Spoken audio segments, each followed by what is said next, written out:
अस्सलाम वालेकुम, मेरा नाम डॉक्टर आयशा गियास है। उम्मीद है आप सब लोग बिल्कुल ठीक ठाक होंगे। येट अगेन आज मैं एक नए टॉपिक के साथ आई हूँ जिसके बारे में हम पहले बात तो कर चुके हैं, लेकिन आज हम उसके ऊपर दोबारा इसलिए बात करेंगे कि हमने आज अपने स्टूडियो में इनवाइट किया है डॉक्टर सोफिया उमैर बाजवा को। वही डॉक्टर सोफिया उमैर बाजवा जो बाजवा हॉस्पिटल की चीफ लीडिंग कंसल्टेंट हैं। She is a very famous gynaecologist and she is also running a very successful infertility clinic as well. वो IVF स्पेशलिस्ट भी हैं। तो टॉपिक क्या है आज का जनाब? PCOS। वही टॉपिक है जो आप सब लोगों को पता भी होता है कि हमें PCOS का मसला है, लेकिन ये नहीं पता होता कि ये मसला आया क्यों और हम इसका इलाज क्या करेंगे। तो PCOS जो है वो एवरीडे लाइफ में हम देखते हैं, इसकी लॉन्ग टर्म इम्प्लिकेशंस भी देखते हैं, इसके साथ जुड़े हुए बहुत सारे सोशल, साइकोलॉजिकल और मेटाबॉलिक और मेडिकल प्रॉब्लम्स भी हम देखते हैं, लेकिन अवाम को ये नहीं पता कि डॉक्टर्स इसके बारे में क्या कहते हैं, क्योंकि उनके पास डॉक्टर की एक्सेस नहीं है। सोशल मीडिया के ऊपर बहुत कम डॉक्टर्स हैं जो ऑथेंटिक इन्फॉर्मेशन लेके आपको प्रेजेंट करते हैं। सो यही हमारी आज की कोशिश है। उम्मीद है आपको ये पसंद आई होगी। शुरू करते हैं आज का टॉपिक PCOS। सबसे पहले मैं आपको इंट्रोड्यूस करवा दूं डॉक्टर सोफिया उमैर बाजवा से। We are lucky enough to have her around today. और doctor Sophia, thank you so much आने के लिए। अस्सलाम वालेकुम doctor Ayesha, thank you so much for inviting me. I feel very lucky we got this chance कि हम इकट्ठे बैठ के, because you being the skin expert और मैं गायनी की डॉक्टर हूँ, तो हम लोग मिल के PCOS एक ऐसा मसला है जो कि इन दोनों स्पेशलिटीज़ पे ओवरलैप एग्जैक्टली। पेशेंट्स जो हैं वो मेरे पास भी आते हैं और आपके पास भी जाते हैं, और बहुत सारे ऐसे पेशेंट हैं जो कि मैं चाह रही होती हूँ कि स्किन डॉक्टर की, डर्मेटोलॉजिस्ट की ओपिनियन लें, एक एक्सपर्ट डर्मेटोलॉजिस्ट की, जैसे कि आप हैं डॉक्टर आयशा। और आई एम श्योर आपके पास भी जो पेशेंट्स आते हैं, जैसे कि आपने बताया कि आप चाह रही होती हैं कि उनको एक गायनेकोलॉजिकल ओपिनियन की जरूरत पड़े। Of course. सो इस प्लेटफॉर्म के जरिए we can try to help आदमी। तो चूंकि हमारे जो व्यूअर्स हैं उसमें से पढ़े लिखे खवातीन बहुत ज़्यादा हैं, और PCOS जो है वो एक अमूमन ऐसा मसला है जो यंग गर्ल्स में ज़्यादा आ रहा होता है या उस एज में ज़्यादा पकड़ा जाना चाहिए। तो अभी हम डॉक्टर सोफिया से बात करते हैं कि PCOS आखिर क्या बला है, इसके क्या क्या कंपोनेंट्स होते हैं, कौन सी बीमारियां मिलके PCOS का सिंड्रोम पैदा करती हैं, और इसमें कौन से हार्मोनल चेंजेस आते हैं। जी doctor Sophia. Doctor Ayesha, polycystic ovarian syndrome. सबसे पहले मैं आपको आज समरी में बताऊंगी PCOS क्या होता है। PCOS का की डिस्कशन तो इट इज़ वेरी लॉन्ग, और PCOS के हर एस्पेक्ट पे मैंने एक यूट्यूब की वीडियो बनाई है, लेकिन आज मैं आपको उसका खुलासा करके बताती हूँ। PCOS का डायग्नोसिस यानी कि PCOS की तशखीस हम क्या कब करते हैं। PCOS एक हार्मोनल इशू है जिसके अंदर 3 क्राइटेरियाज होते हैं। ओवरीज का अल्ट्रासाउंड पे पॉलीसिस्टिक होना इनमें से एक क्राइटेरिया है। चेहरे या जिस्म पे गैर ज़रूरी बालों का होना, जिसकी एक मेडिकल टर्म है हाइपर एंड्रोजिनिज्म, या आम ज़बान में समझा जाए कि एक औरत में आदमियों के जो मर्दाना हार्मोन्स हैं उनकी मिकदार का ज़्यादा होना। और तीसरा, माहवारी का इरेगुलर होना, ना आना, बहुत कम आना, माहवारी के इस तरह के मसाइल का होना। ये 3 क्राइटेरियाज हैं, और वो ख़वातीन जिनमें से इन 3 में से 2 क्राइटेरियाज मौजूद हों उनको हम डायग्नोज करते हैं, उनकी हम तशखीस करते हैं कि इस औरत को PCOS है। डॉक्टर सोफिया, आपके ख्याल में कितनी परसेंटेज इसकी होगी, मतलब जो जनरल आप देखते हैं? देखें डॉक्टर आयशा, मैं अनमैरिड पेशेंट्स, वो पेशेंट्स जो प्रेगनेंसी होने में जिनको दुश्वारी पेश आती है, या लेटर ऑन इन लाइफ जब 1-2 बच्चे हो जाएं और सेकंड प्रेगनेंसी ना हो रही हो, ये सारे एज ग्रुप्स की पेशेंट्स हम लोग अमूमन देखते हैं। और आप यकीन करें कि हर 3-4 में से एक लड़की है या एक पेशेंट है जिसको ये मसला है।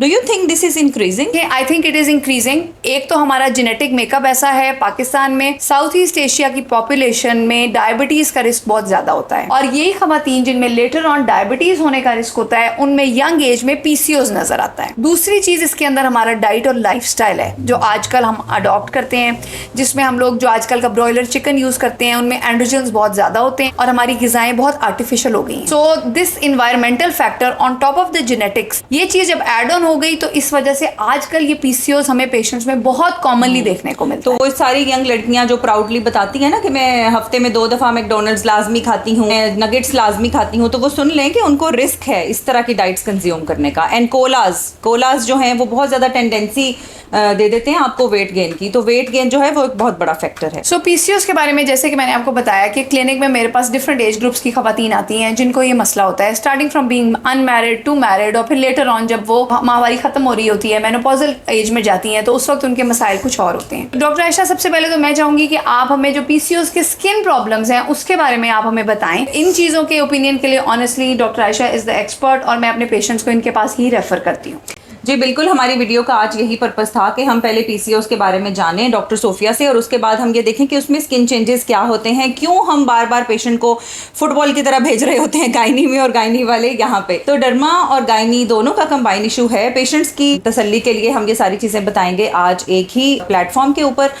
सबसे बड़ा चेंज जो पीसीओज में पेशेंट्स को होता है वो है चेहरे के ऊपर गैर ज़रूरी बालों का आना, ना सिर्फ चेहरे के ऊपर बल्कि बाकी जिस्म के ऊपर भी। तो गैर ज़रूरी बाल अगर तो माइनर से हों, बहुत थिन से हों, जिसको हम वीलस हेयर कहते हैं, that is not a problem. लेकिन जब मोटे काले बाल बिल्कुल मर्दाना टाइप हैं या दाढ़ी वाली जगहों पे आ रहे हैं तो दैट इज़ अ प्रॉब्लम। और इसमें बहुत सारी हमारे पास सैड स्टोरीज आती हैं कि शादी नहीं हो रही, रिश्ता नहीं हो रहा, इवन डिवोर्सेज हो जाती हैं कि इसके चेहरे पे तो बाल हैं, ये तो मर्दाना, इसमें क्वालिटीज़ हैं, ये बच्चा नहीं पैदा कर सकेगी एंड ब्ला ब्ला ब्ला।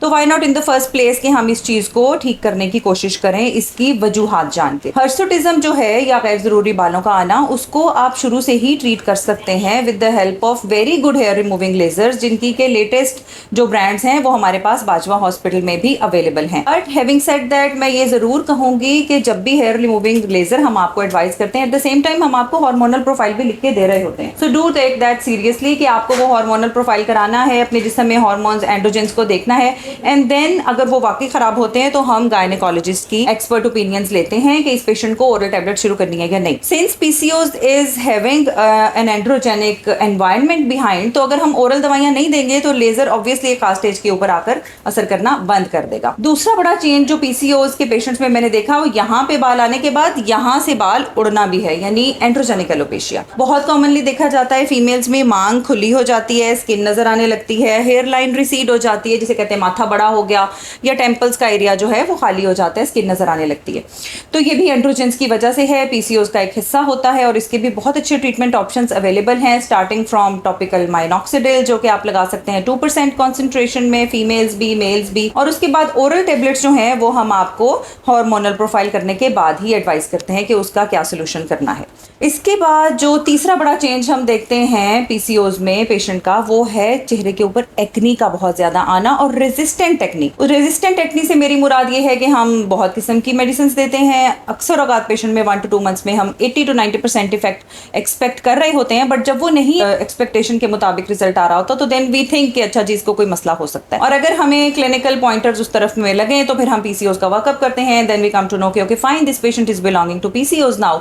तो फिर हमें एक्नी के ट्रीटमेंट के साथ साथ कुछ ना कुछ हार्मोनल टेबलेट्स भी उनको एडवाइस करनी पड़ती हैं ताकि उनके हार्मोन स्टेटस भी डाउन चला जाए। तो एक्नी और एक्सेसिव ऑयल का बनना ये भी एक बहुत बड़ा जुज्व है पीसीओएस के पेशेंट्स का, एंड आई एम श्योर कि आप भी जिन पेशेंट्स को देखती होंगी उनमें कोई ना कोई स्किन चेंजेस लाजमी तौर पे आते होंगे। हाँ जी डॉक्टर आयशा, इसके बारे में मैं अब अपने व्यूअर्स को थोड़ा सा बताना चाहूँगी कि पीसीओएस के पेशेंट्स में हम कौन से हार्मोन्स के टेस्ट करवाते हैं, कौन सी मेडिकेशंस देते हैं।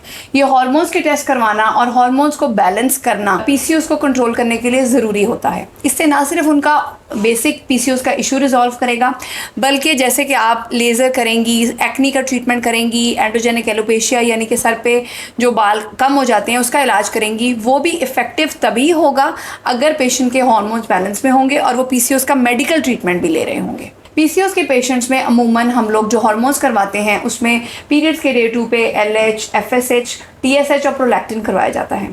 हार्मोनल प्रोफाइल के अलावा एक फीमेल की कंप्लीट एंड्रोजेनिक प्रोफाइल यानी कि हार्मोन खवातीन में गैर ज़रूरी चेहरे पे बाल होने का सबब बनते हैं और सर पे बाल गिरने का सबब बनते हैं, उनकी भी एक कंप्लीट एंड्रोजेनिक प्रोफाइल कराई जाती है।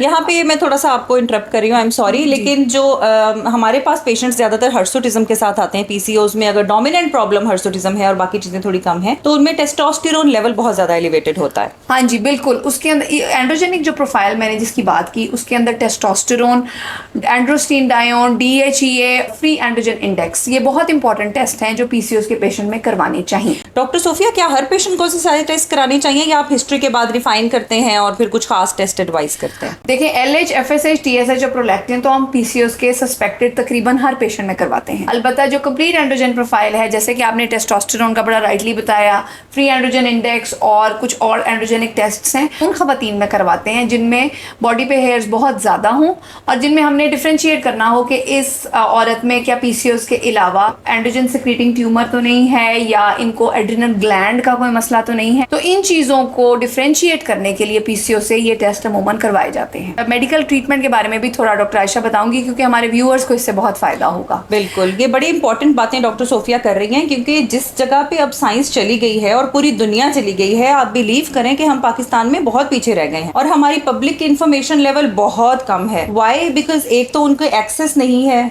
और डॉक्टर की जो ऑथेंटिक बातें हैं वो उन तक नहीं पहुंच पाती। तो इस तरह की चीज़ों को आप थोड़ा सीरियस लें, वीडियोस को स्प्रेड किया करें अपने फैमिली एंड फ्रेंड्स में, ताकि वो भी जान पाएं कि पीसीओएस का मसला काफ़ी हद तक ट्रीटेबल है। इसको लेके घर बैठे रहना, तो उससे बेहतर है कि आप इस मसले को जानें, इसको समझने की कोशिश करें और इसका ट्रीटमेंट टाइम पे कराएं। जी डॉक्टर सोफिया, आप बताना चाह रही थी मेडिकल जो इसके ट्रीटमेंट्स हैं। देखिए, पीसीओएस का सबसे बड़ा इलाज होता है वेट लॉस या लाइफस्टाइल मॉडिफिकेशन। मेरे नजदीक मेडिसिन से ज्यादा अहम है। सो पीसीओएस की खवातीन अमूमन आपने भी देखा होगा कि वो ओवरवेट होती हैं। हाँ जी। सो मैं पेशेंट्स को हमेशा ये कहती हूँ कि अगर आपको मेडिसिन खानी है और वेट लॉस करना है, और अगर आपको लगता है कि आप इन दोनों में से एक काम कर सकती हैं, तो आप चाहे मेडिसिन ना खाएं, आप वेट लॉस करें। क्योंकि पीसीओएस, जैसे कि मैंने बताया, कि एक जेनेटिक मसला है, तो इसको अंडर कंट्रोल रखने के लिए सबसे अहम यह है कि आप अपने वेट को एक आइडियल रेंज में मेंटेन करें। और अगर आप ओवरवेट हैं तो डाइट कंट्रोल करें, एक्सरसाइज करें और वेट को एक आइडियल रेंज में लेके आएं। उससे आपका पीसीओएस अंडर कंट्रोल हो जाएगा, आपके पीरियड साइकिल रेगुलर हो जाएगा, और शादी के बाद आपको प्रेगनेंसी होने में या एक बच्चा होने के बाद सेकंड या थर्ड प्रेगनेंसी होने में कोई दुश्वारी पेश नहीं आएगी। सो सबसे इंपॉर्टेंट इसमें लाइफस्टाइल मॉडिफिकेशन और वेट लॉस है। बिल्कुल। नंबर 2 पे आती है मेडिकल ट्रीटमेंट। देखें, पीसीओएस का बेसिक मेडिकल ट्रीटमेंट होता है ग्लूकोफेज या मेटफॉर्मिन। ये एक ऐसी दवाई है जो कि शुगर के पेशेंट्स को दी जाती है। जैसे मैंने आपको बताया कि शुगर जिन खवातीन में लेटर एज में है, उनको यंग एज में पीसीओएस है, तो ये मसला एक ही है, तो इसलिए उसका हल भी एक ही होगा। तो यंगर एज में पीसीओएस की पेशेंट्स को अमूमन मैं हमेशा, चाहे वो अनमैरिड हो या मैरिड हो, प्रेगनेंसी की कोशिश कर रही हो या सिर्फ अपना पीसीओएस ठीक करना चाहती हो, मेंस्ट्रुअल रेगुलरिटी चाहती हो, माहवारी को रेगुलर करना चाहती हो, उनको हम लोग ग्लूकोफेज प्रिस्क्राइब करते हैं उनके वजन के हिसाब से। अमूमन हम लोग इनको मेटफॉर्मिन 500 मिलीग्राम दिन में 3 दफा देते हैं, और अगर खवातीन का वजन ज्यादा है तो उस हिसाब से उसकी डोज को बढ़ाना भी पड़ता है। तो वेट लॉस और ग्लूकोफेज, ये दो इतनी इजी और बेसिक चीजें हैं डॉक्टर आयशा, जिनसे मेजॉरिटी पेशेंट्स पीसीओएस के ट्रीटेबल होते हैं। बिल्कुल। और उसके बाद अगर वो डर्मेटोलॉजिस्ट के पास जाएं, अपने एक्स्ट्रा हेयर ग्रोथ का इलाज कराएं, एक्नी का कराएं, तो उसके अंदर मिराकुलस रिजल्ट्स उनको नजर आएंगे जब उनका पीसीओएस अंडर कंट्रोल होगा, हार्मोन्स नॉर्मल होंगे। आप बल्कि देखती होंगी कि डर्मेटोलॉजिकली फिर कितने इजीली पेशेंट ट्रीट हो जाते हैं। और यहाँ पे देखें, एक मिथ भी हम देखते हैं ना कि अनमैरिड लड़की है, इसको दवाइयां ना खिलाओ। मेजॉरिटी यही कह रहे होते हैं फैमिली वाले। लेकिन देखें, दवाइयों की कितनी सिग्निफिकेंस है कि कुछ अगर राइटली प्लेस दवाइयां राइट इंडिकेशन में आप राइट टाइम पे देते हैं तो वो आपको बहुत सारे मसलों से बचा लेंगी।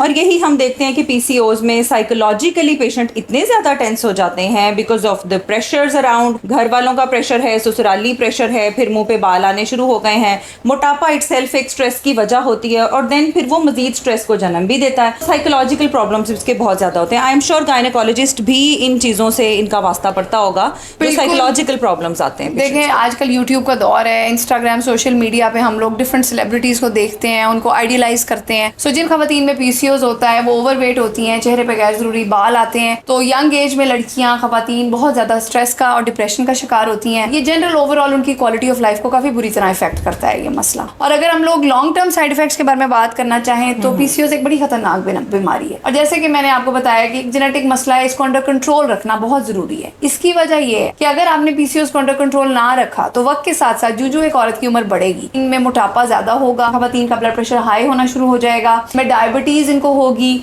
उसके अलावा इनको दिल के अमराज होंगे। और सबसे खतरनाक जो मसला है वो ये कि इन खवातीन में यूट्रस की जो इंटरनल लाइनिंग होती है, बच्चेदानी की जो अंदरूनी तय होती है, जिसको एंडोमेट्रियम कहा जाता है, उसका कैंसर होने के भी इन खवातीन में चांसेस बहुत ज्यादा होते हैं, जिनमें बहुत लॉन्ग टर्म अनकंट्रोल्ड पीसीओएस हो।